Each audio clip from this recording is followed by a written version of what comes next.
Jaka, kamu bantuin ibu ya.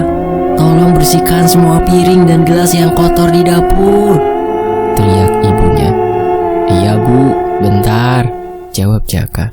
Sekarang Jaka, nunggu apa? Timbal ibunya. Jaka yang sedari tadi sedang berada di dalam kamarnya langsung bergegas menuju ke dapur untuk membantu ibunya mencuci piring. Kesehariannya Jaka emang sering sekali membantu ibunya beres-beres rumah yang berantakan, sedangkan kakaknya jarang sekali disuruh-suruh oleh ibunya. Mungkin karena Mas Sandi ini adalah anak kesayangannya dari Bu Marni. Bahkan Mas Sandi tidak pernah dimarahi oleh Bu Marni. Kalau Jaka dia melakukan kesalahan sedikit pun, pasti akan dimarahi oleh Bu Marni habis-habisan. Tapi meskipun begitu, Jaka tidak mengeluh. Jaka masih duduk di kelas 1 SMA, sedangkan Mas Sandi ini duduk di kelas 3 SMA. Mas Sandi dan Jaka ini usianya terpaut 3 tahun saja. Mereka juga sekolah di tempat yang sama. Jaka dan Mas Sandi ini juga mereka berdua selalu akur. Ya meskipun kadang pernah bertengkar karena masalah yang sepele. Bu Marni dan Pak Bambang hanya memiliki 2 anak saja, yaitu Mas Sandi dan Jaka. Pak Bambang merupakan orang yang kaya raya hidupnya, berkecukupan, dan memiliki rumah mewah. Pak Bambang memiliki usaha toko material, sedangkan Bu Marni ini ibu-ibu sosialita yang selalu kumpul-kumpul dengan teman-temannya, seperti kumpul arisan. Suatu ketika Mas Sandi meminta kepada Pak Bambang untuk dibelikan motor sport. Pak, belikan aku motor sport dong, biar kayak teman-teman aku. Masa pakai motor yang itu terus pak? Ucap Mas Sandi. Untuk apa sih San? Itu motor kamu juga baru beli beberapa tahun yang lalu. Baru 2 tahun dibeli, masih bagus, jawab Pak Bambang. Tiba-tiba saja Bu Marni ikut nimbrung nyeletuk pembicaraan antara Pak Bambang dan Mas Sandi. Belikan saja lah pak, yang satunya kan bisa buat Jaka nantinya. Lagian Jaka selalu boncengan sama Sandi kalau berangkat sekolah, timbal Bu Marni.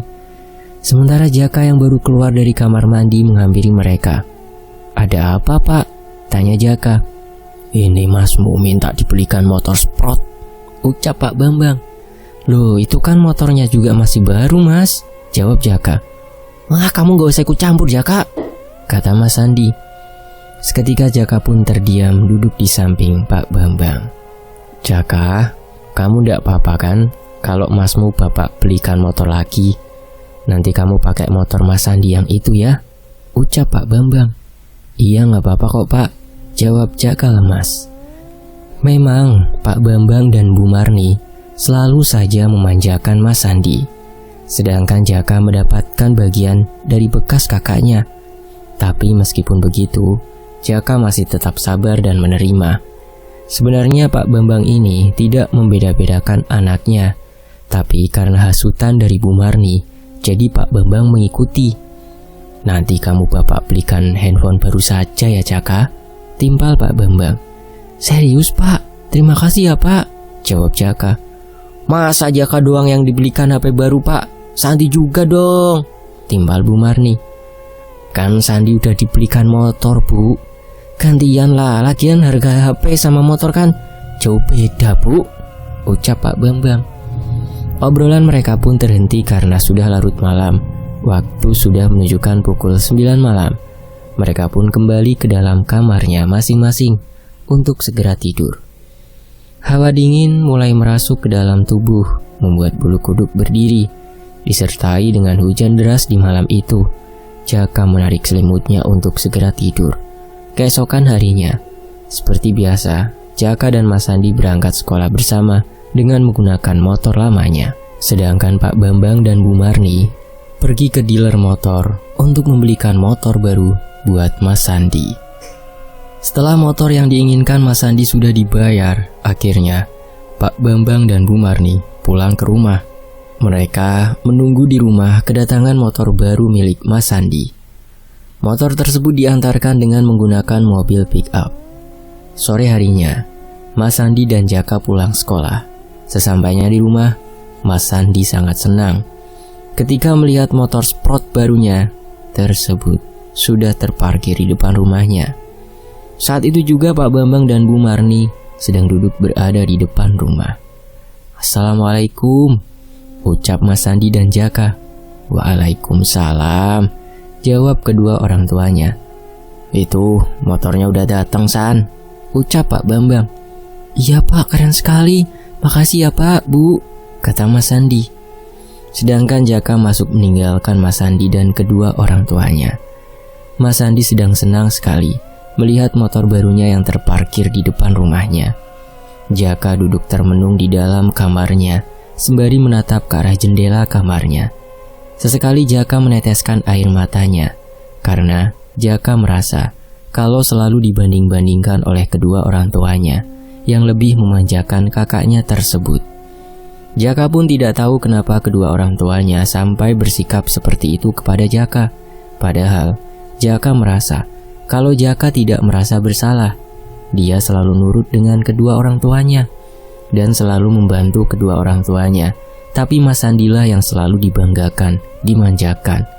Saat Jaka sedang berada di dalam kamarnya, tiba-tiba ada seseorang yang mengetuk pintu. "Tok tok, Jaka," ucapnya. Dengan terburu-buru, Jaka mengusap air matanya yang mengalir ke pipi. "Iya, masuk," teriak Jaka. Ternyata Pak Bambang yang datang menghampiri Jaka dengan membawakan sesuatu. "Jaka, kamu lagi ngapain?" tanya Pak Bambang. Enggak ngapa-ngapain Pak," jawab Jaka. "Ada apa Pak?" tambah Jaka. "Ini Bapak bawa sesuatu buat kamu nak," ucap Pak Bambang. Kemudian Pak Bambang mengambil sesuatu di dalam tas yang dibawanya. "Ini Jaka, buat kamu. Kamu suka nggak?" ucap Pak Bambang. Jaka pun tak segan untuk menerimanya. Lalu Jaka langsung membungkus hadiah dari bapaknya itu. "Wah, terima kasih ya Pak, aku suka banget." Pak Bambang memberikan Jaka sebuah handphone keluaran terbaru untuk Jaka. Singkat cerita, Mas Sandi pun lulus sekolah. Mas Sandi melanjutkan kuliahnya di sebuah universitas yang ada di kotanya.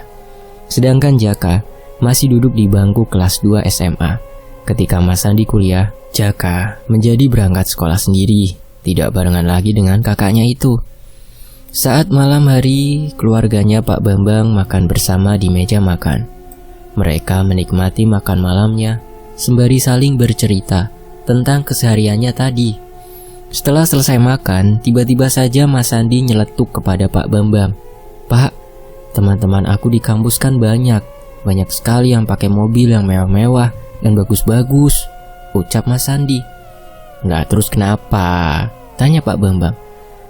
Aku mau minta dibelikan mobil Pak," jawab Mas Sandi. "Kamu ini ya Sandi, tahun kemarin kamu baru saja beli motor sport, sekarang mintanya mobil. Nanti apa lagi San?" ucap Pak Bambang naik pitam. "Please ya Pak, sekali ini saja belikan aku mobil Pak," rengek Mas Sandi. "Ndak Sandi, Bapak ndak mau kamu itu semakin lama semakin melunjak." Seketika seperti biasanya, Bu Marni selalu ikut nyeletuk pembicaraan Pak Bambang dan Mas Sandi. "Belikan sajalah Pak," timbal Bu Marni. "Ndak Bu," jawab Pak Bambang singkat, sembari beranjak pergi dari tempat makan tersebut. Kemudian Mas Sandi kembali merengek kepada ibunya supaya dibelikan mobil baru. Sedangkan Jaka, dia juga langsung beranjak pergi masuk ke dalam kamarnya. "Bu, belikan aku mobil ya Bu. Teman-teman aku naik mobil semua, masa aku enggak?" rengek Mas Sandi. "Iya, nanti ibu belikan ya," jawab Bu Marni. "Yes, terima kasih ya Bu," ucap Mas Sandi. Beberapa hari kemudian, tiba-tiba terparkir sebuah mobil mewah yang terlihat masih baru. Pak Bambang pun heran itu sebenarnya mobil siapa. Bu, sini cepat," teriak Pak Bambang. Kemudian Bu Marni pun datang menghampiri Pak Bambang yang ada di depan rumah. "Ada apa Pak?" tanya Bu Marni. "Ini mobil siapa Bu di sini?" tanya Pak Bambang. "Mobilnya Sandi lah Pak," jawab Bu Marni santai. "Sandi? Dapat uang dari mana kamu?" tanya Pak Bambang. "Jual tanah kamu yang ada di sana," jawab Bu Marni enteng. "Astagfirullah Bu, kenapa kamu ndak bilang dulu sama Bapak?" ucap Pak Bambang. "Kalau ibu bilang sama Bapak, Kan bapak pasti tidak mau membelikan mobil buat Sandi, jawab Bu Marni. Singkat cerita, beberapa tahun kemudian Jaka pun sudah lulus dari SMA. Sekarang Jaka akan berkuliah di universitas yang sama dengan kakaknya. Setiap berangkat ke kampusnya, Jaka menggunakan motor bekas kakaknya yang masih baru, yaitu motorsport. Karena sekarang Mas Sandi kalau pergi ke kampusnya naik mobil. Di kampusnya, Mas Sandi terkenal playboy yang selalu bergonta-ganti pasangan. Sedangkan Jaka belum memiliki pacar sama sekali dan belum mengenal dengan wanita. Mas Sandi juga menjadi orang yang nakal, selalu pergi main ke klub malam dengan bermabuk-mabukan. Tapi Bu Marni tidak pernah memarahi Mas Sandi. Padahal perbuatan Mas Sandi itu salah, tapi tidak pernah dimarahi atau dinasehati oleh Bu Marni. Tapi, meskipun begitu, di kampusnya Mas Sandi ini anak yang pintar. Sejak sekolah dasar, memang Mas Sandi ini selalu mendapatkan peringkat kelas. Padahal, penampilannya yang urakan, tapi otaknya sangat cerdas. Mungkin itulah yang membuat ibunya dan Pak Bambang selalu memanjakan Mas Sandi. Berbeda dengan Jaka, yang tidak pernah mendapatkan peringkat di kelasnya. Jaka sudah sering sekali dibanding-bandingkan oleh ibunya dengan kakaknya. Saat itu, Pak Bambang sedang asyik nonton televisi bersama. Di sela-sela menonton televisi tersebut, mereka saling bercengkrama. Terlihat Mas Sandi sedang senyum-senyum sendiri menatap layar ponselnya. "Kamu kenapa, San?" tanya Bu Marni. "Ini Bu, aku mendapat peringkat 2 di kelas," ucap Mas Sandi. "Yang bener kamu, San. Ibu bangga sama kamu. Semoga bisa ke peringkat 1 ya, San," ujar Bu Marni. Lalu Pak Bambang ikut nyeletuk pembicaraan dari Mas Sandi dan Bu Marni. "Hebat kamu, San. Kamu mau hadiah apa?" ucap Pak Bambang. Sementara Jaka yang ada di sana hanya bisa terdiam, melihat, dan mendengar kakaknya yang selalu dipuji-puji. "Jaka, lihat ini kakakmu. Dia pinter. Contoh dong kakak kamu," ucap Bu Marni. Jaka hanya bisa terdiam menunduk dengan apa yang dikatakan ibunya. Jaka menahan rasa tangisnya di dalam hatinya. Karena tidak tahan berada di tempat televisi tersebut, Jaka pun langsung beranjak pergi, masuk ke dalam kamarnya. Sesampainya di dalam kamar, Jaka menutup pintunya rapat-rapat dan menangis meluapkan semuanya yang ada di hatinya. Hingga suatu ketika, Mas Sandi lulus dari kuliahnya. Mas Sandi dengan mudahnya langsung mendapatkan pekerjaan di sebuah perusahaan yang gajinya cukup besar. Sedangkan Jaka masih berkuliah. Semakin dibanding-bandingkanlah Jaka dengan kakaknya tersebut. "Makanya kamu sekolah yang rajin dan pinter, Jaka, biar nanti kamu mendapat pekerjaan yang sama dengan kakakmu," ucap Bu Marni. "Iya Bu," jawab Jaka singkat. Lagi-lagi keberuntungan datangnya pada kakaknya Jaka. Jaka selalu dijadikan bahan perbandingan oleh ibunya. Rasa sakit hatinya selalu terpendam di dalam hati. Meskipun begitu, Jaka masih terus bersabar. Setiap harinya dari masa SMP sampai sekarang Jaka berkuliah, Jaka selalu yang membereskan pekerjaan rumahnya dengan menyapu, mengepel, mencuci piring dan lain sebagainya. Karena ibunya yaitu Bu Marni selalu sibuk pergi dengan teman-temannya, ibu-ibu sosialita. Karena di rumahnya emang tidak menggunakan jasa ART. Jadi setiap pulang sekolah atau ngampus, Jaka langsung membereskan semuanya. Jaka berbeda dengan teman-temannya yang bisa main dan nongkrong kesana kemari bersama. Karena Jaka harus membantu ibunya dulu. Kalau Jaka tidak membantu ibunya membereskan semua pekerjaan rumah, pasti Jaka akan dimarahi ibunya habis-habisan. Singkat cerita, Mas Sandi memperkenalkan pacarnya kepada Bu Marni dan Pak Bambang. Pacarnya Mas Sandi dibawa ke rumahnya. "Assalamualaikum," ucap Mas Sandi. "Waalaikumsalam," jawab kedua orang tuanya. "Siapa ini, San?" tanya ibunya. "Kenalin, ini pacar aku, Pak, Bu," jawab Mas Sandi. Saat itu Jaka yang membuatkan minuman untuk mereka semua. "Ini silahkan diminum," ucap Jaka. Lalu Jaka duduk di antara mereka semua. "Itu siapa?" tanya pacar Sandi. "Itu adik aku sayang, namanya Jaka," jawab Mas Sandi.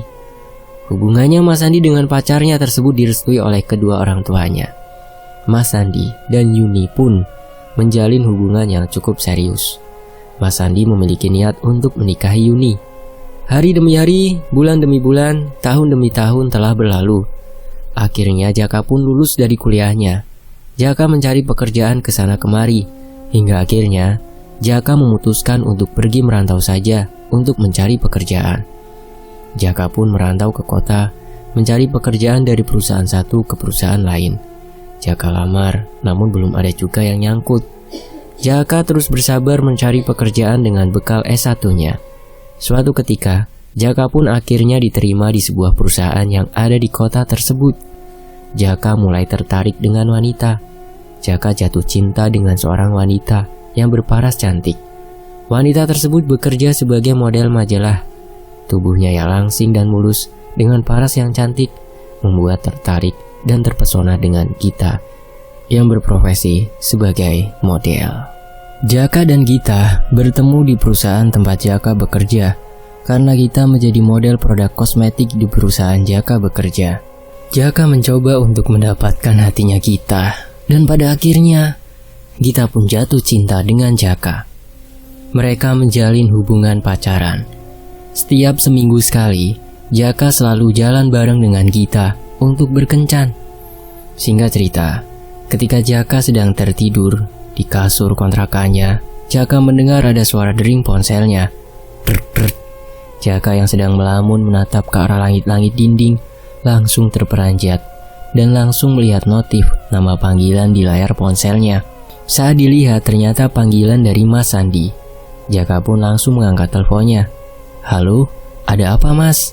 tanya Jaka. "Aku mau menikah minggu depan. Kamu pulang ya?" ucap Mas Sandi. "Iya Mas, nanti aku usahakan untuk pulang," jawab Jaka. "Kamu di sana apa kabar? Betah kamu di sana, Jak?" "Baik Mas." "Iya, betah Mas." Obrolan mereka pun terhenti karena tiba-tiba saja baterai HP-nya Jaka lowbat. Jaka merasa lebih tenang tinggal sendirian di kontrakannya itu karena dia tidak mendengarkan lagi ucapan ibunya yang menyakitkan, dan Jaka juga lebih bebas untuk melakukan segala hal. Seminggu kemudian, Jaka pun akan pulang ke kampungnya untuk menghadiri pernikahan kakaknya. Jaka sudah izin dengan atasannya untuk cuti beberapa hari karena mau pulang kampung. Setelah sudah mendapatkan izin dari atasannya, mereka pun langsung pergi ke kampung dengan menggunakan bus. Perjalanannya yang ditempuh oleh Jaka itu sekitar 7 jam. Sesampainya di kampung, sampai di rumahnya kedua orang tuanya, Jaka langsung dicecar dengan berbagai pertanyaan oleh ibunya. "Kamu pulang naik apa Jaka? Kamu kerja di mana, bagian apa?" cecar Bu Marni. "Aku naik bus Bu, di perusahaan kosmetik, bagian manajer Bu," jawab Jaka. "Bagian manajer kok naiknya bus, Jaka? Kenapa nggak beli mobil?" tanya Bu Marni. "Emang harus punya mobil Bu kalau kerjanya sebagai manajer?" tanya Jaka. "Ya iyalah Jaka, gaji kamu kan pasti besar, jadi mana mungkin kalau kamu tidak bisa beli mobil," ucap Bu Marni. "Iya Bu, tapi aku masih belum berniat beli mobil," jawab Jaka. Singkat cerita, acara pernikahannya Mas Sandi pun digelar dengan mewah dan lancar. Saat itu, lagi-lagi Jaka dibandingkan dengan kakaknya oleh Bu Marni. "Lihat Jaka, itu kakakmu. Dia sangat beruntung sekali mendapatkan istri yang kaya dan cantik. Pekerjaannya juga sukses," ucap Bu Marni. "Iya Bu, rezeki orang kan berbeda-beda," jawab Jaka. Setelah menikah, Mas Sandi tinggal bersama dengan kedua orang tuanya dan juga istrinya, yaitu Yuni. Jaka pun kembali lagi ke kota tempatnya Jaka bekerja. Beberapa bulan setelah pernikahannya Mas Sandi, Jaka mendapat kabar dari Mas Sandi kalau Bu Marni jatuh sakit dan dirawat di rumah sakit. Saat itu Jaka sudah bisa membeli mobil sendiri, tapi Jaka masih tinggal di kontrakan yang dulu. Setelah mendapatkan kabar kalau Bu Marni ini sakit, akhirnya Jaka pun pulang kampung dengan mengajak Gita pacarnya menggunakan mobil barunya milik Jaka. Sekalian Jaka ingin memperkenalkan pacarnya kepada kedua orang tuanya. Perjalanan yang ditempuh Jaka masih sama, yaitu 7 jam perjalanan. Sesampainya di kampung, Jaka langsung pergi menuju ke rumah sakit. Karena Jaka belum mengetahui ibunya dirawat di ruangan mana. Akhirnya, Jaka bertanya terlebih dahulu kepada suster yang ada di resepsionis. "Maaf sus, saya mau tanya, ruangannya Bu Marni sebelah mana ya?" tanya Jaka. "Sebentar saya cekkan dulu ya mas," jawab suster. Setelah menemukan nama dan ruangannya Bu Marni, suster tersebut pun menjelaskan kepada Jaka. "Ruangannya Bu Marni berada di sebelah sana mas.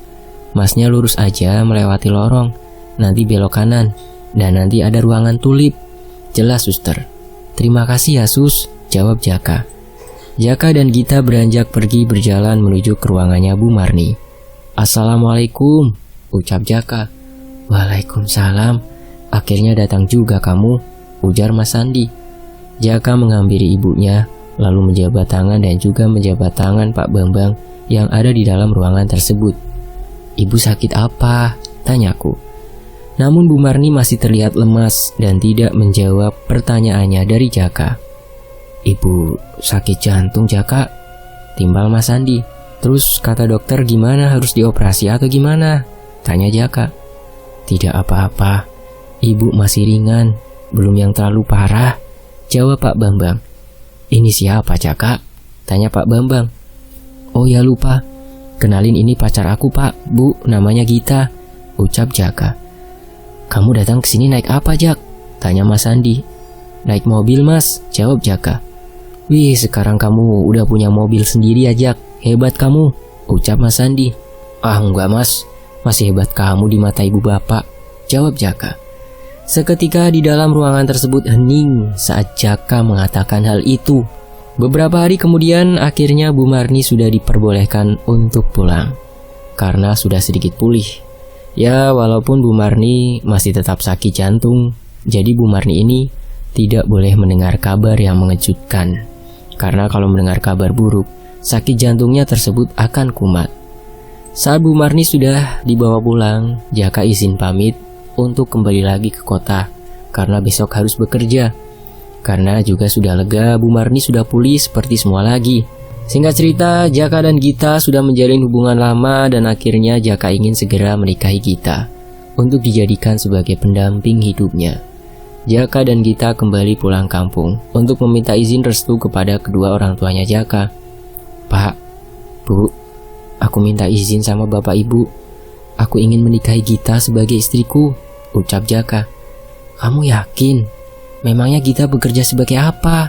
tanya Bu Marni. "Dia model dari brand-brand kosmetik Bu," jawab Jaka. "Emangnya kamu sanggup untuk memenuhi semua kebutuhannya Gita?" tanya Bu Marni. "Insya Allah aku sanggup Bu," jawab Jaka. "Ya sudah, kalau kamu yakin dan siap, Bapak akan merestui kalian," timpal Pak Bambang. "Ibu gak setuju," jawab Bu Marni. "Loh kenapa Bu?" tanya Pak Bambang. Namun Bu Marni tidak menjawab. Bu Marni meskipun cuek terhadap Jaka, tapi Bu Marni memperhatikan apa yang terbaik untuk Jaka. Pacarnya Jaka ini penampilannya sangat serba mewah, dengan pakaiannya yang glamor. Dan Bu Marni memandang Gita ini kalau Gita adalah wanita yang matre. Jadi Bu Marni tidak merestui hubungannya Jaka, karena Bu Marni takut kalau nanti Jaka hanya dimanfaatkan saja oleh Gita. "Kenapa Bu? Emangnya Gita salah apa? Dia baik, dia cantik," ucap Jaka. "Pokoknya ibu ndak setuju," ucap Bu Marni. "Ibu ini kenapa dari dulu selalu bersikap tidak adil denganku? Selalu Mas Sandi yang ibu banggakan, ibu bandingkan dengan aku. Aku udah sabar Bu dari dulu. Aku mencoba menjadi yang terbaik, tapi selalu salah di mata ibu. Aku capek Bu." Jelas Jaka mengeluarkan semua isi hatinya yang selama ini terpendam. "Terserah ibu mau merestui aku sama Gita atau enggak. Yang penting bapak sudah merestui aku dan Gita. Aku akan tetap menikah." Kemudian Jaka pun pergi meninggalkan kedua orang tuanya. Jaka dan Gita kembali ke kota. Singkat cerita, akhirnya Jaka melangsungkan pernikahannya di kota bersama dengan Gita dan dihadiri hanya keluarganya Gita dan hanya kakaknya yaitu Mas Sandi dan istrinya Mbak Yuni. Setelah resmi menikah, Gita ikut tinggal di kontrakannya Jaka. Pekerjaannya Jaka semakin lancar dan uang yang didapatnya itu bisa memenuhi kebutuhannya dari istrinya yang hidup serba mewah. Namun hingga suatu ketika Jaka ini dikeluarkan dari perusahaannya karena di perusahaannya Jaka bekerja tersebut mengalami pengurangan karyawan. Perusahaannya tengah diambang kebangkrutan. Kita juga kena imbasnya dia sudah berhenti menjadi model di perusahaan tersebut. Mereka berdua akhirnya menganggur. Namun Jaka dan Gita mendapatkan uang pesangon dari perusahaannya. Uang pesangon Jaka dan Gita itu dijadikan satu untuk modal buka usaha kecil-kecilan di pasar. Jaka dan Gita membuka usaha toko kelontong di pasar. Dan sekarang Gita sudah tidak berpenampilan seperti dulu karena menyesuaikan dengan keadaannya. Toko kelontongnya Jaka dan Gita pun akhirnya sudah dibuka. Hari-hari awal Jaka dan Gita buka toko kelontongnya itu cukup ramai orang yang datang. Tapi akhir-akhir ini usaha kelontongnya semakin sepi, tidak ada yang datang. Hingga akhirnya aset mobil milik Jaka satu-satunya itu harus Jaka jual untuk memenuhi kebutuhan makannya sehari-hari. Suatu ketika, tiba-tiba saja ibunya Jaka kumat kembali sakitnya. Jaka mendapatkan kabar dari Mas Sandi untuk pulang kampung. Akhirnya Jaka dan Gita pun pulang ke kampung dengan menggunakan bus. Sesampainya di rumah sakit, ibunya terlihat sedang berbaring di ranjang rumah sakit. "Bu, semoga ibu cepat sembuh ya," ucap Jaka. "Mau apa kamu datang kemari?" jawab Bu Marni. "Ibu nggak boleh seperti itu, Bu," timbal Pak Bambang. "Jaka, kamu sama istrimu kok terlihat kurus sekarang dan terlihat lesu, nggak seperti dulu. Kalian kenapa, Nak?" tanya Pak Bambang. "Kamu datang ke sini naik apa?" Seperti biasa Mas Sandi bertanya seperti itu. "Naik bus, Mas." "Iya Pak, aku sama Gita udah dikeluarkan dari perusahaan dan sekarang kita buka toko kelontong di pasar. Mobilnya juga udah aku jual, jadi kesini naik bus," jawab Jaka. "Itulah akibat durhaka dengan orang tua. Tidak mendengarkan apa kata orang tua. Jadinya hidupnya blangsak, susah. Lihat Sandi, dia semakin sukses, kaya, punya perusahaan sendiri," timbal Bu Marni. Jaka pun hanya bisa tertunduk malu mendengar apa yang dikatakan oleh ibunya. "Ibu ndak boleh seperti itu. Rezeki orang kan berbeda-beda," ucap Pak Bambang. "Sudahlah, mending kamu pulang saja Jaka," ucap Bu Marni.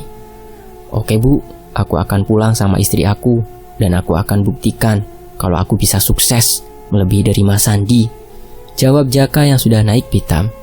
Akhirnya Jaka pun pergi dengan Gita kembali ke kotanya. Singkat cerita, Jaka mengeluh pusing karena toko kelontongnya sepi, bukannya mendapatkan pemasukan, tapi Jaka malah terus mengeluarkan uang untuk modalnya. Apalagi Gita yang setiap harinya selalu memarahi Jaka karena tidak mau mencari pekerjaan yang lain. Bukannya Jaka tidak mau, tapi Jaka sudah mencari pekerjaan kesana kemari. Hasilnya masih tetap nihil. Jaka belum mendapatkan panggilan kerja. Saat malam hari, ketika Jaka sedang berbaring sembari menatap layar ponselnya, tiba-tiba Jaka melihat ada sebuah berita yang bisa membuat orang menjadi kaya mendadak. Jaka pun memperlihatkan kepada istrinya berita tersebut. "Lihat ini, apa kita melakukan pesugihan pantai selatan ini saja, Git?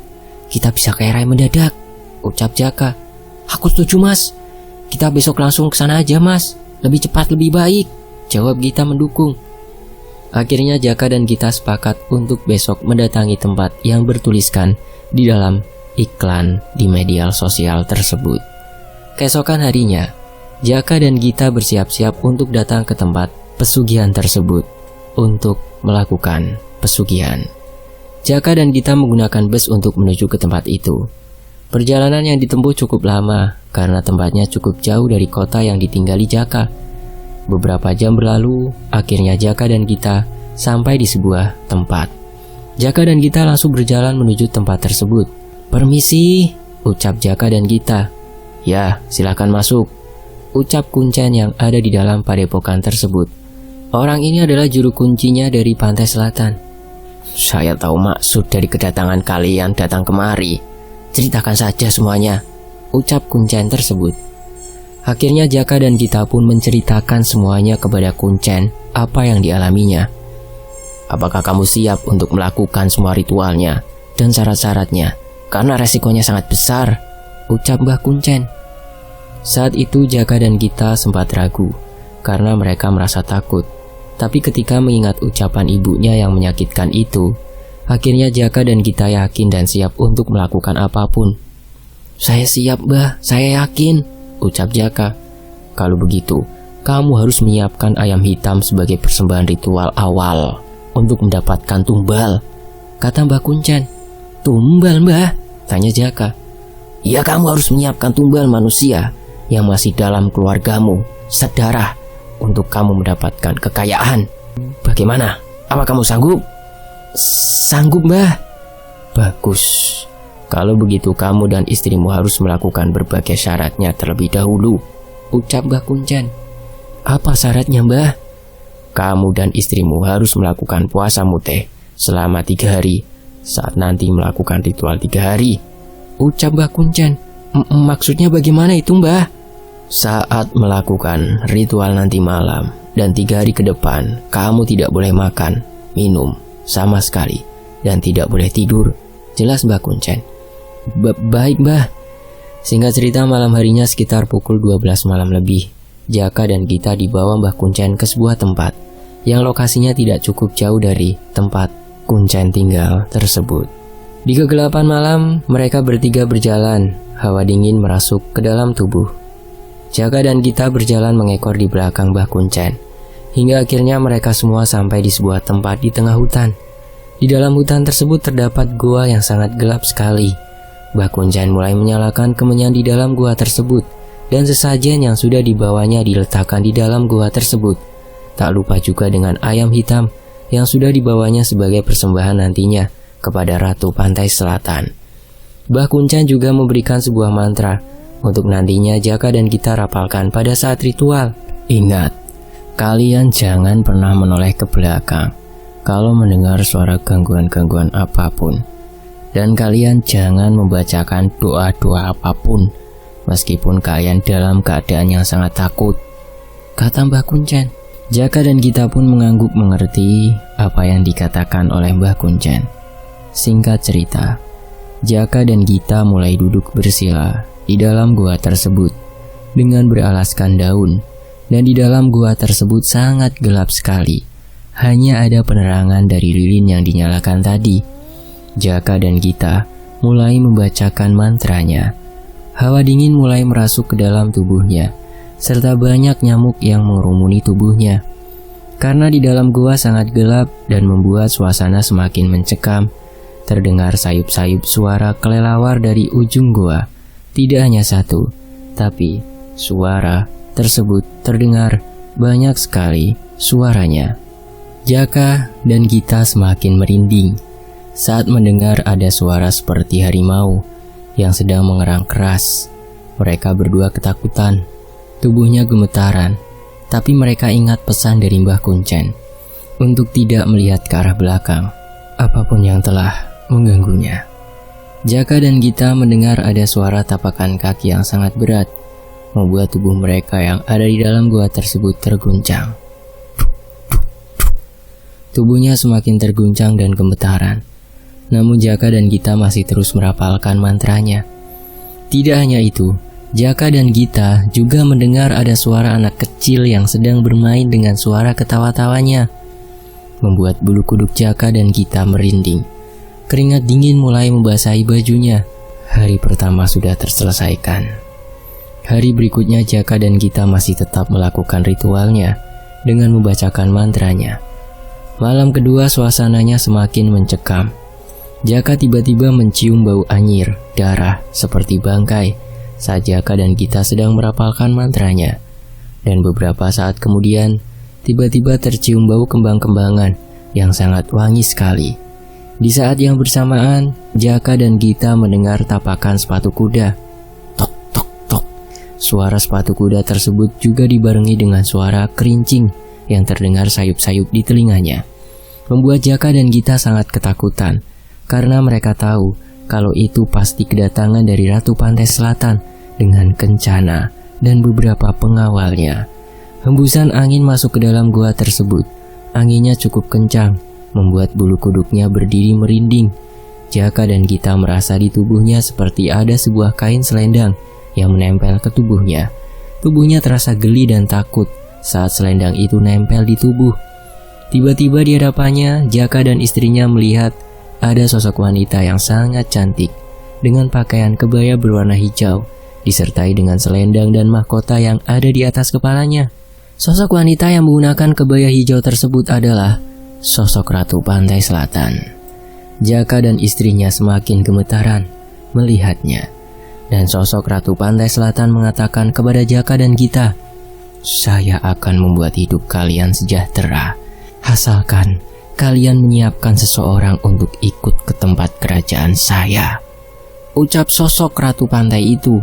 "Dan jika kalian sudah berhasil menumbalkan salah satu dari keluargamu, kalian akan menjadi kaya raya mendadak," lanjut sosok ratu. Lalu sosok wanita Ratu Pantai Selatan tersebut menghilang entah kemana perginya.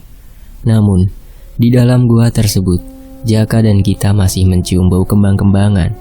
Jaka dan Gita melanjutkan kembali ritualnya. Singkat cerita, hari ketiga pun sudah dilakukannya. Mbah Kuncen datang untuk menepuk pundaknya Jaka dan Gita. Wajahnya Jaka dan Gita terlihat sangat pucat sekali, seperti orang yang sudah meninggal. Karena kan memang sudah 3 hari mereka tidak makan dan minum. Saat Mbah Kuncen datang, beliau langsung memberikan minum dan makanan untuk Jaka dan Gita. Mbah Kuncen melihat ke dalam gua. Kalau ayam hitamnya yang tadinya hidup sekarang sudah mati. Itu artinya, kalau ayam hitam sudah diterima menjadi persembahan ritualnya kepada Ratu Pantai Selatan. Mereka pun akhirnya kembali ke padepokan Mbah Kuncen. Sebelum Jaka dan Gita pulang, Mbah Kuncen berpesan kepada Jaka dan Gita, "Nanti setelah kalian pulang dari sini, kalian harus menyiapkan sebuah ruangan kosong untuk melakukan ritual. Dan nanti kalian tulis berapa besar nominal uang yang ingin kalian inginkan di sebuah kertas. Dan diletakkan di dalam ruangan tersebut, beserta dengan sesajen, kembang 7 rupa, kemenyan, ayam hitam, jangan lupa. Dan setelah selesai membaca mantra, nanti kamu tinggalkan saja ruangan itu, tutup dengan rapat," jelas Mbah Kuncen. "Baik Mbah, kami mengerti," jawab Jaka. "Setiap sebulan sekali, kamu harus datang ke sini untuk melakukan ritual kecil-kecilan. Kamu datang setiap malam Jumat Kliwon, mengerti?" "Iya Mbah, terima kasih. Kalau begitu saya pamit pulang dulu." Setelah semuanya sudah selesai, Jaka dan istrinya pun kembali ke kontrakannya yang ada di kota. Dan sesampainya di kontrakan, Jaka langsung menyiapkan sebuah ruangan khusus untuk melakukan ritual, dan juga menyiapkan beberapa sesajen yang sudah dikatakan oleh Mbah Kuncen. Jaka juga menuliskan nominal uang yang diinginkannya. Malam harinya, Jaka melakukan ritual dengan mantra yang sudah diberikan oleh Mbah Kuncen. Dan setelah selesai melakukan ritualnya, Jaka keluar menutup rapat pintu ruangan ritual itu. Singkat cerita, keesokan harinya Jaka dan Gita masuk ke dalam ruangan tempat ritual tersebut. Jaka dan Gita pun terkejut ketika melihat banyak sekali uang dan perhiasan di dalam ruangan tersebut. Mereka benar-benar menjadi kaya raya mendadak. Jaka dan Gita pun memutuskan untuk pulang kampung saja, untuk tinggal di rumahnya kedua orang tua Jaka. Kedua orang tuanya Jaka yaitu Bu Marni dan Pak Bambang pun mengizinkan Jaka dan istrinya tinggal di rumahnya. Karena memang rumahnya Pak Bambang sangat besar dan masih banyak ruangan kosong yang tidak ditempati. Namun itu hanya sementara, karena Jaka dan Gita akan membangun rumah sendiri di dekat rumah orang tuanya. Jaka juga membuka usaha toko sepeda di pasar, hingga memiliki beberapa cabang toko sepedanya, membuat Jaka semakin kaya raya. Jaka juga sudah tidak dihina dan dibanding-bandingkan lagi oleh ibunya, karena sekarang Jaka sudah hidup mewah dan berkecukupan, bergelimang harta. Setelah rumahnya Jaka dan Gita sudah jadi, mereka langsung pindah ke tempat rumah barunya. Hari demi hari berlalu. Di rumahnya Pak Bambang setiap malamnya selalu mendapatkan gangguan. Pernah suatu ketika, saat malam hari, saat Mas Sandi setelah dari toilet karena kebelet buang air kecil. Saat malam hari, Mas Sandi melihat ada sosok bayangan hitam masuk ke dalam kamarnya kedua orang tuanya tersebut. Tapi Mas Sandi tidak terlalu menghiraukan akan hal tersebut. Mas Sandi juga sempat menginap di rumah barunya Jaka. Mas Sandi dan istrinya menginap semalam saja. Malam itu Mas Sandi dan istrinya tidak bisa tidur karena mendengar ada suara tapakan kaki kuda yang sayup-sayup terdengar di telinganya Mas Sandi dan Yuni. Tidak hanya itu, Mas Sandi dan Yuni juga mencium bau-bau kemenyan. Di rumahnya Jaka kadang juga bau kembang-kembangan. Saat Mas Sandi dan Yuni lihat keluar dari kamarnya, terlihat seperti tidak ada apa-apa. Singkat cerita, setelah menginap dari rumahnya Jaka dan Gita, Mas Sandi pun kembali pulang ke rumahnya Bu Marni dan Pak Bambang. Saat di rumah kedua orang tuanya, Anehnya Mas Sandi juga mendengar seperti ada suara tapakan kuda, serta suara kerincing. Tidak hanya itu, Mas Sandi mencium bau kemenyan dan kembang-kembangan, sama seperti yang dialami di rumahnya Jaka. Suatu malam hari saat Bu Marni sedang bermimpi, dia didatangi oleh sosok genderuwo di dalam mimpinya. Sosok genderuwo tersebut bertubuh besar, tinggi, berbulu dengan gigi taring yang keluar dari mulutnya. Sosok genderuwo tersebut mencoba untuk mendekati tubuhnya Bu Marni dan mengatakan sesuatu kepada Bu Marni. "Ayo ikut denganku," ucap sosok genderuwo tersebut. Tangan sosok genderuwo tersebut mencoba memegangi tangannya Bu Marni. Namun Bu Marni mencoba melawan. Tubuhnya terasa gemetaran. Ketakutan Bu Murni pun teriak-teriak. Sekencang-kencangnya Bu Marni pun terbangun. "Ada apa, Bu?" tanya Pak Bambang yang tertidur di sampingnya Bu Marni. Bu Marni masih terasa ngos-ngosan. Nafasnya dan tubuhnya penuh dengan keringat yang bercucuran. "Ibu kenapa? Ibu mimpi buruk ya?" tanya Pak Bambang. "Iya Pak, Ibu bermimpi ada sosok genderuwo menghampiri Ibu," jawab Bu Marni. Setiap harinya, setiap malam, suara yang didengarkan oleh Mas Sandi dan Yuni didengarnya terus-menerus. Kadang juga Mas Sandi mendengar ada suara tangisan perempuan berada di belakang rumahnya. Saat itu Mas Sandi sedang berada di dapur untuk mengambil segelas air putih di dapurnya karena Mas Sandi merasa haus. Dan betapa terkejutnya Mas Sandi melihat rak piring di dapurnya tersebut bergerak-gerak sendiri. Mas Sandi yang ketakutan pun langsung lari terbirit-birit masuk ke kamarnya. Saat Mas Sandi lari, Mas Sandi mendengar ada suara langkah kaki yang sama dengan suara langkah Mas Sandi. Namun saat Mas Sandi menoleh ke belakang, ternyata tidak ada siapa-siapa di sana. Singkat cerita, tiba-tiba saja Bu Marni meninggal dunia. Bu Marni ditemukan di dalam kamarnya dengan wajahnya yang tiba-tiba membiru dan koreng yang ada di sekujur tubuhnya. Padahal sebelumnya Bu Marni tidak menderita koreng. Waktu itu Pak Bambang tidak ada di sampingnya Bu Marni. Pak Bambang sedang di toko materialnya. Mas Sandi dan Yuni juga sedang pergi ke rumah orang tuanya Yuni. Jadi, di rumahnya Bu Marni tinggal sendirian. Bu Marni ditemukan oleh Pak Bambang ketika Pak Bambang baru pulang. Pak Bambang langsung menangis histeris saat melihat istrinya sudah meninggal dunia dan koreng yang ada di tubuhnya Bu Marni ini sangat busuk sekali baunya. Saat itu, ketika Bu Marni di rumah sendirian, Bu Marni didatangi oleh sosok genderuwo nyata di hadapannya di dalam kamar, sehingga Bu Marni shock dan meninggal dunia karena memang Bu Marni memiliki penyakit jantung. Jadi secara mudahnya Bu Marni meninggal dunia. Kematiannya Bu Marni juga diduga meninggal karena serangan jantung.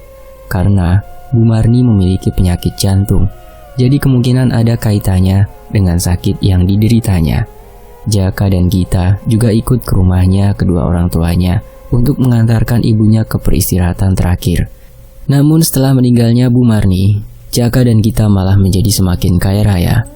Jaka bisa kembali membeli mobil yang mewah dan juga bisa membuat cabang toko sepedanya di kota lain. Seminggu setelah kepergian ibunya, tiba-tiba Mas Sandi menderita sakit. Mas Sandi merasa kalau kakinya susah untuk digerakkan dan dia tidak bisa jalan. Mas Sandi hanya bisa terbaring di kasurnya. Sudah dibawa periksa ke sana kemari, akan tetapi Mas Sandi masih tetap sama hasilnya. Kakinya tidak bisa berjalan. Padahal juga sudah dilakukan operasi pada kaki Mas Sandi, tapi tetap sama, belum bisa jalan. Pak Bambang sebagai orang tua merasa kasihan dan iba kepada Mas Sandi. Dan Pak Bambang teringat sesuatu, kalau Pak Bambang memiliki kenalan orang pintar, bisa dibilang gurunya Pak Bambang, namanya Pak Mansur. Lalu Pak Mansur dihubungi oleh Pak Bambang untuk datang ke rumahnya. Pak Mansur juga bersedia untuk datang ke rumah Pak Bambang. Mas Sandi selalu mengeluh sakit pada kakinya. "Aduh, sakit sekali nih Pak kakiku," teriak Mas Sandi. "Sabar ya San, besok ada orang pintar yang akan datang ke sini buat nyembuhin kamu," jawab Pak Bambang. Saat Mas Sandi ini menderita sakit pada kakinya, Mas Sandi menjadi sering memarahi istrinya, membentak istri, sehingga setiap hari selalu terjadi cekcok antara Mas Sandi dengan Mbak Yuni. Singkat cerita, keesokan harinya, Jaka dan Gita menjenguk Mas Sandi dengan membawakan buah tangan. Namun saat mendengar ada tamu datang, Jaka dan Gita ini buru-buru bergegas untuk pulang. Jaka dan istrinya berpapasan dengan Pak Mansur di depan rumah Pak Bambang. Astagfirullah, ucap Pak Mansur ketika melihat Jaka dan Gita. Tanpa berbasa-basi terlebih dahulu, Jaka dan Gita langsung pergi. Pak Mansur ini langsung diajak masuk Pak Bambang ke dalam kamarnya Mas Sandi. Saat sudah masuk ke dalam kamarnya, Pak Mansur langsung duduk di samping ranjang Mas Sandi dan Pak Mansur meminta untuk diambilkan segelas air putih. Pak Mansur mulai membacakan ayat-ayat suci Al-Quran untuk proses ruqyahnya. Dan yang dilakukan Pak Mansur ini merupakan ruqyah syar'iyah. Mulutnya Pak Mansur mulai membacakan ayat-ayat suci Al-Quran. Namun saat Pak Mansur membacakan ayat-ayat suci Al-Quran, tiba-tiba Mas Sandi seperti orang yang kerasukan. Tubuhnya mencakar-cakar spraynya dan juga tatapannya menjadi kerum, sangat tajam, seperti akan menerkam mangsanya. Namun Pak Mansur masih tetap membacakan ayat-ayat suci Al-Quran. Mas Sandi memberontak. Seketika ruangan kamarnya tersebut ada hembusan angin kencang, sehingga membuat gorden jendelanya bergerak-gerak dengan sendirinya. "Kamu siapa? Kenapa kamu ada di dalam tubuhnya orang ini?" tanya Pak Mansur. "Bukan urusanmu," jawab sosok yang ada di dalam tubuhnya Mas Sandi. Karena sosok tersebut tidak mau menceritakan siapa dirinya, Pak Mansur pun langsung membacakan doa untuk mengusir atau mengeluarkan sosok yang ada di dalam tubuhnya Mas Sandi. "Wahai kau yang ada di dalam tubuhnya orang ini, keluar kau, atau mau saya bakar dengan ayat-ayat Al-Quran," ucap Pak Mansur. Mas Sandi masih terus mengerang dan memberontak. Pak Mansur terus berkomat kamit mengeluarkan sosok yang ada di dalam tubuhnya Mas Sandi. Dan saat Pak Mansur sedang membacakan doa, tiba-tiba saja Mas Sandi pingsan. Itu tandanya sosok yang ada di dalam tubuhnya Mas Sandi sudah keluar. Kemudian Mas Sandi setelah tersadarkan diri, diberikan air minum yang sudah didoakan oleh Pak Mansur. "Minum air putih ini, jangan habiskan. Sisanya kamu basuhkan ke wajah dan kaki kamu," ucap Pak Mansur. Mas Sandi mengikuti apa yang dikatakan oleh Pak Mansur. Dan setelah diminum, sisanya Mas Sandi basuhkan ke wajah dan kakinya. Lalu Pak Mansur menjelaskan kalau selama ini tubuhnya Mas Sandi ini seluruh tubuhnya sudah dipengaruhi ilmu hitam atau ilmu gaib. Sosok jin yang mempengaruhi Mas Sandi adalah jin Dasim, yang membuat rumah tangganya Mas Sandi ini akan berantakan. Makanya Mas Sandi selalu memarahi membentak Mbak Yuni. "Sebenarnya Mas Sandi ini akan dijadikan tumbal seseorang," ucap Pak Mansur. "Tumbal? Siapa Pak yang melakukannya?" tanya Mas Sandi. "Masih saudara kandungmu. Tadi saya waktu berpapasan dengan adikmu dan istrinya, saya terkejut karena mereka berdua berkepala ular. Dan kemungkinan Bu Marni sudah dijadikan tumbal oleh anaknya sendiri demi harta kekayaannya," ucap Pak Mansur. "Astagfirullah, saya malu Pak. Saya tidak bisa menjaga anak-anak saya dengan baik. Saya telah gagal menjadi orang tua," ucap Pak Bambang. "Bapak jangan merasa seperti itu. Ini sudah menjadi garis takdir dari Allah Subhanahu wa Ta'ala," ucap Pak Mansur. Pak Bambang menangis, tak menyangka kalau anaknya melakukan hal seperti itu. Sekarang Mas Sandi sudah sembuh dan sudah bisa berjalan kembali. Sebelum Pak Mansur pulang, Pak Mansur membuat pagar gaib di rumahnya Pak Bambang agar tidak ada lagi dari keluarganya Pak Bambang yang menjadi target tumbal. "Jangan lupa, kalian semua harus pertebal iman dengan rajin beribadah kepada Allah Subhanahu wa Ta'ala," pesan Pak Mansur. Singkat cerita, Jaka dan istrinya berencana untuk pergi berlibur ke suatu tempat. Namun di saat perjalanan, Jaka dan Gita mengalami kecelakaan di perjalanan. Mobilnya Jaka dan Gita masuk ke dalam jurang dan terbakar meledak. Jaka dan Gita akhirnya meninggal dunia dalam kecelakaannya tersebut. Mereka menjadi tumbal atas pesugihan yang dilakukannya sendiri karena perjanjian dengan sosok Ratu Pantai Selatan meminta tumbal setiap tahunnya. Karena Jaka tidak memberikan tumbal, akhirnya Jaka dan istrinya yang melakukan perjanjian itulah yang menjadi tumbal sendiri. Selama mereka menikah juga mereka tidak dikaruniai anak. Jenazahnya Jaka dan Gita ditemukan dalam keadaan remuk dan hancur. Innalillahi. Meskipun begitu, Pak Bambang dan Mas Sandi mau mengurus kematian dari Jaka dan Gita. Rumah yang dibangun Jaka itu sekarang terbengkalai dan menjadi angker. Semua toko sepedanya juga sekarang sudah bangkrut dan tutup semuanya.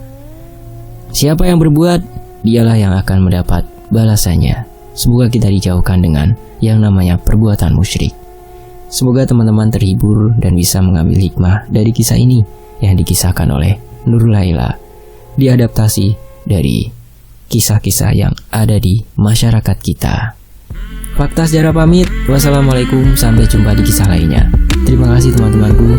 Alhamdulillah.